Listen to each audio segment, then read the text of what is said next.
अगर आपको कोई बिजनेस ट्रिप्स फ्री में ऑफर करता है, गोल्ड कॉइन्स देते हैं from the particular business achieving the target, sales promotions मिलते हैं आपको, तो उस पर कोई इम्पैक्ट आया है, कोई टैक्सेशन है, या कॉन्सर्ट्स के आईपीएल के टिकट्स मिलते हैं, या कि अब्रॉड जाने के लिए गोवा ट्रिप, दुबई ट्रिप जाने के लिए मिलते हैं, एक्सेप्ट आप सैलरी एम्प्लॉय नहीं हो, then also as a company or a dealer giving us such a promotions, तो क्या हो सकता है, आपको कुछ इम्पैक्ट आ सकता है, आपने सुना ही रहेगा।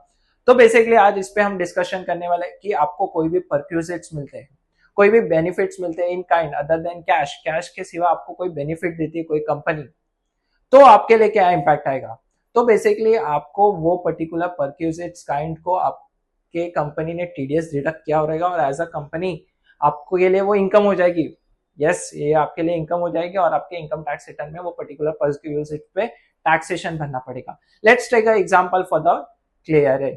सो सेक्शन 194 आर बोलता है कि अगर जेठालाल को लंदन ट्रिप जाने का मौका मिला without giving any cost, free of benefit, Jethalal को लंदन भेज रहा कौन है, पर्टिकुलर कंपनी भेज रही है, से वो परक्यूजिट का कॉस्टिंग आया से 10 लाख रुपीज, तो वो कंपनी क्या करेगी, बेसिकली वो 10 लाख पे सिंस 20,000 के ऊपर की वैल्यू है तो 194 आर कहता है कि 10% टीडीएस करना।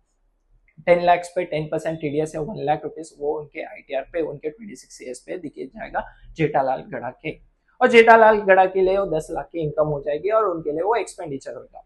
सो बेसिकली आप सोचते हैं कि मुझे कोई फ्री में मिल रहा है, कोई फ्री में नहीं मिल रहा है, आपको भी वो 10 लाख पे इनकम पे टैक्स भरना पड़ेगा। तो अगर आप सोचते हो कि मुझे कोई टैक्स नहीं भरना है और there is a loopholes, no, it's a Modi government 194 R of income tax ये लूपहोल प्लग कर चुका है। और ध्यान दीजिएगा कि जब भी आपको कोई फ्री मिलता है तो आप पैन स्वाइप कर रहे हो तो आपको ऑटोमेटिक एआईएस में दिख जाएगा। अगर आपको कोई इसके रिगार्डिंग कुछ क्वेरी है तो आप आपके फीडबैक्स और कमेंट्स में आप मेंशन कर सकते हैं। एज ऑफ नाउ के थैंक यू, फिर मिलेंगे विद न्यू कॉन्सेप्ट्स के। Thank you.